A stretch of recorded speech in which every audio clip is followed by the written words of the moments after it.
Now let's talk about the electric charge and fields physics first chapter. Okay इस chapter में हम इस video में हम कवर करने वाले हैं पूरा चैप्टर. ठीक है, तो लास्ट तक एंड तक मेरी वीडियोस को देखना. ठीक है, आई होप इसके बाद आप सभी के कॉन्सेप्ट्स बिल्कुल क्लियर हो जाएंगे. ठीक है, तो सबसे पहला टॉपिक क्या है? Electric charge. What is electric charge? ठीक है, now let's no. Property of matter that causes it to experience a force when near other electrical charged object. ठीक है, ये एक मैटर की प्रॉपर्टी होती है. ठीक है, that causes it to experience a force, जिसके ये एक्सपीरियंस कराती है फोर्स व्हेन किसी दूसरे इलेक्ट्रिक चार्ज्ड ऑब्जेक्ट के पास होता है.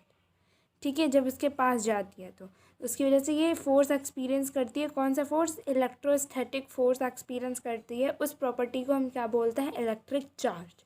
ओके, एक बार फिर से पढ़ लेते हैं. Property of matter that causes it to experience a force when near other electrical charged object is called electric charge. For example ले लो आप कॉम रबिंग का एग्जांपल ले लो. बाल को कंघे से बाल को अच्छे से कॉम करो, उसके बाद आप बिट्स ऑफ पेपर जो है वह फाड़ फाड़ के नीचे डालो. ठीक है, उसके बाद जब कॉम करने के बाद देखना कॉम पे क्या आ जाएगा? चार्ज आ जाएगा. वो चार्ज एक बॉडी हो जाएगी, उसके अंदर पार्ट जो इलेक्ट्रॉन प्रोटॉन्स है वो चार्ज अप हो जाएंगे, जिसकी वजह से जब वो एक पैचेस जो बिट्स ऑफ पेपर है उसके पास जाएगा तो अट्रैक्ट हो जाएंगे उसके बिट्स ऑफ पेपर. तो वो एक चार्ज बॉडी, एक अनचार्ज बॉडी क्या हो जाएगी? Bits of paper. और चार्ज बॉडी क्या हो जाएगी?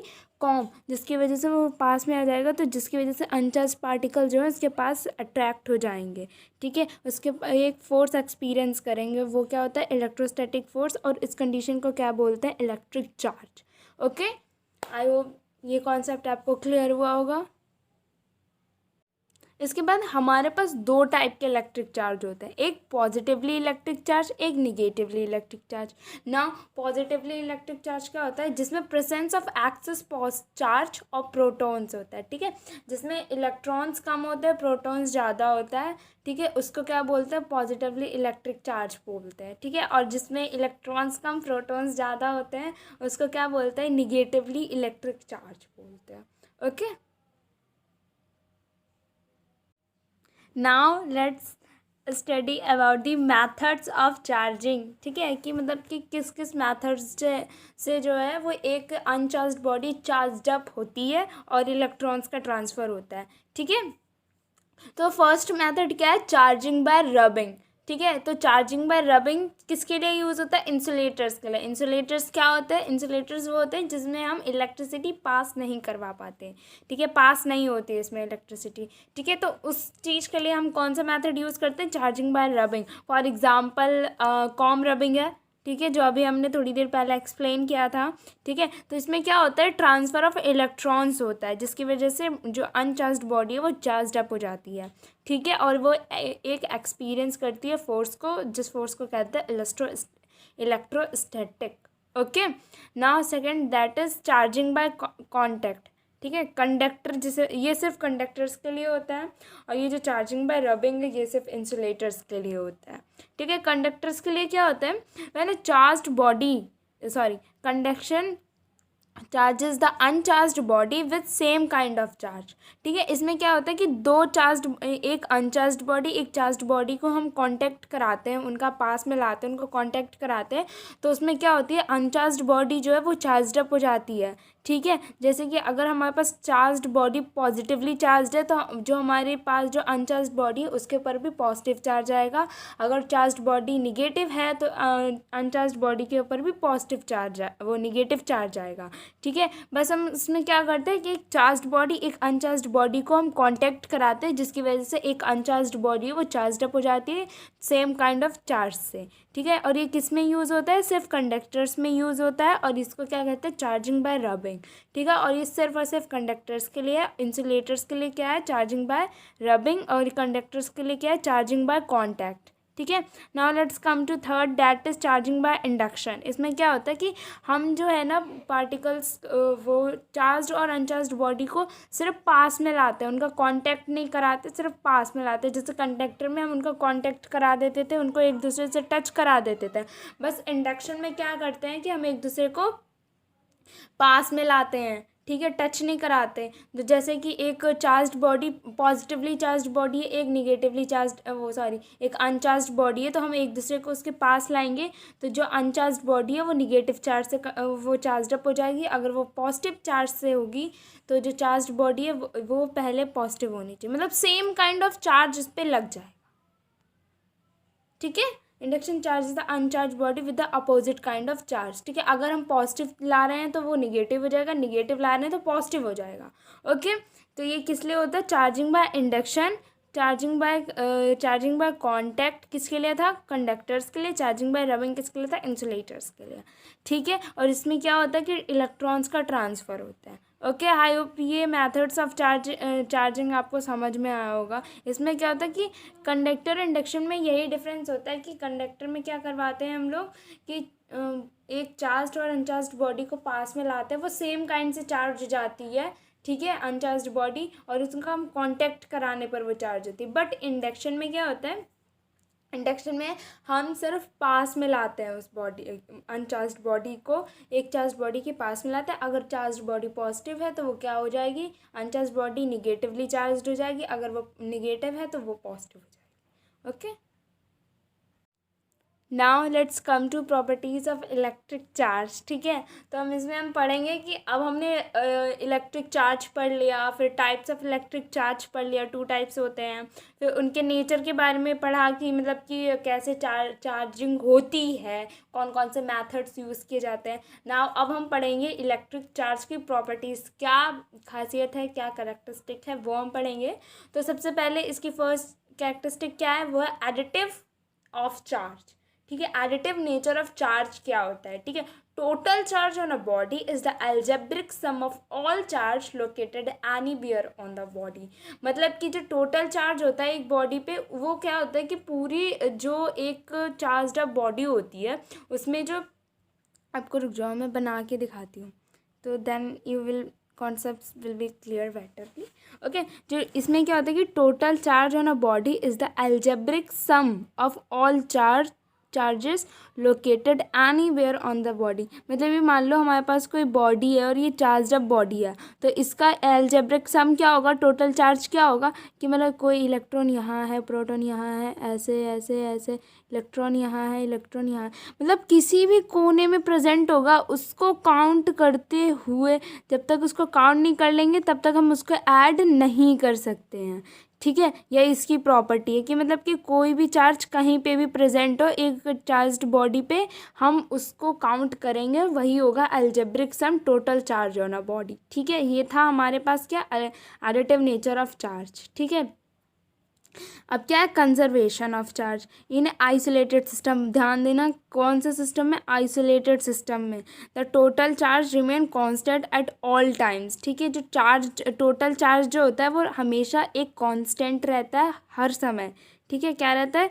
कांस्टेंट रहता है all the time at any condition, okay. वो क्या होता है? Conservation of charge. ये तो हमने 2 प्रॉपर्टीज़ क्या पढ़ी? एडिटिव नेचर ऑफ चार्ज, एक कंजर्वेशन नेचर ऑफ चार्ज, ठीक है। एडिटिव में क्या होता है? अलजेब्रिक सम निकालते हैं, टोटल चार्ज निकालते हैं, और हमें कंजर्वेशन में क्या पता चलता है कि जो एक आइसोलेटेड सिस्टम में टोटल चार्ज क्या रहता है? कांस्टेंट रहता है ऑल द टाइम, ठीक है। ये तो क्या थी? ये क्या पढ़ी हमने? Properties of electric. Now let's talk about the quantisation of charge. मतलब क्वांटिजेशन, नाम तो थोड़ा सुना सुना लग रहा है, ये किससे रिलेट करता है? क्वांटिटी से।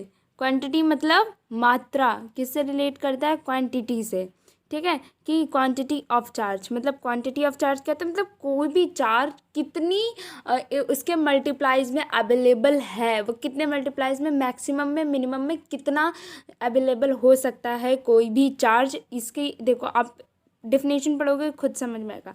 Electric charges are integral multiples. क्या है ये? Integral multiples of a basic unit of charge, ठीक है। ये क्या होता है? इंट्रीगल मल्टीप्लाइज होते हैं, ठीक है।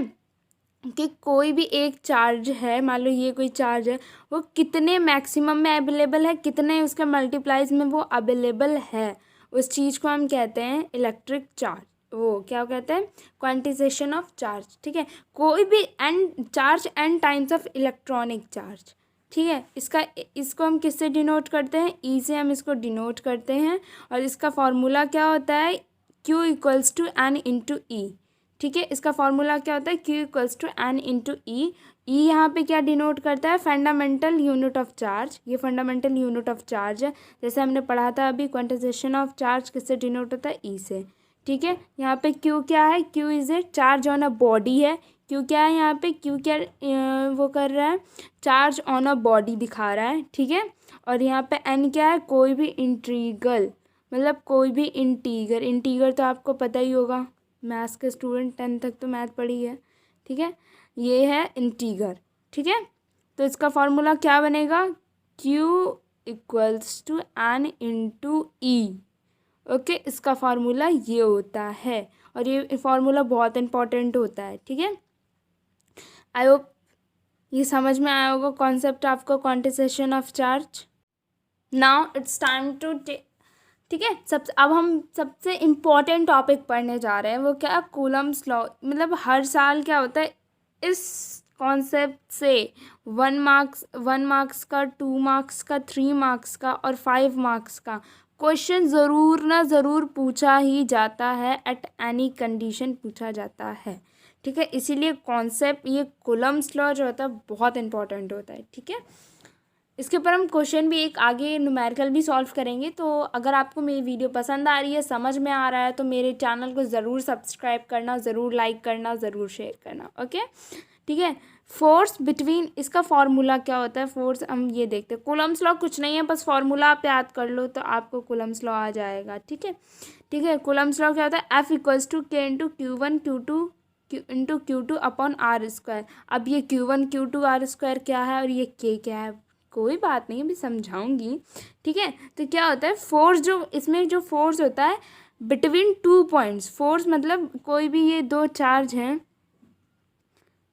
ये जो, ठीक है, तो फोर्स बिटवीन 2 पॉइंट्स। ठीक है, चार्ज वेरीज डायरेक्टली प्रोपोर्शनल। तो F क्या होगा, ये डायरेक्टली प्रोपोर्शनल होगा Q1 Q2 के, क्योंकि अगर ये चार्ज जो है वो चार्ज ज़्यादा बढ़ेगा तो क्या होगा, फोर्स भी ज़्यादा लगेगा। ठीक है, अगर चार्ज वो कम होगा, मैग्नीट्यूड चार्ज की कम होगी तो फोर्स भी कम होगा। इसलिए ये F क्या होता है, directly proportional to Q1 Q2 and inversely to the square of the distance between charge. मतलब इन्वर्सली क्या होती है, ये square of the distance between होता है, मतलब रेडियस।